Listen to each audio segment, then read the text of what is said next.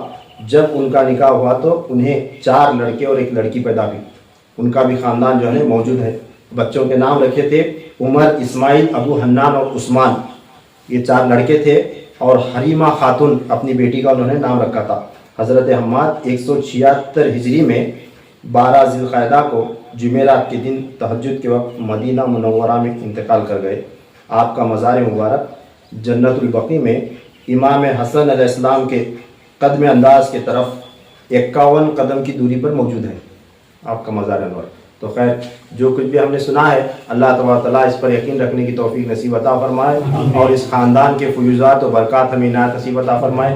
جو کچھ بھی ان کے اولاد سے ہمیں ملاقات ہوئی، نسبت ہوئی، اللہ تبارک تعالیٰ اس کا فیض اٹھانے کی توفیق نصیب عطا فرمائے، حفاظت کرنے کی توفیق نصیب عطا فرمائے، بروز محشر ان بزرگوں کے سائے میں قربت میں اٹھنے کی توفیق نصیب عطا فرمائے۔ وآخر دعوانا والحمد للہ رب العالمین، وما علینا الا البلاغ المبین۔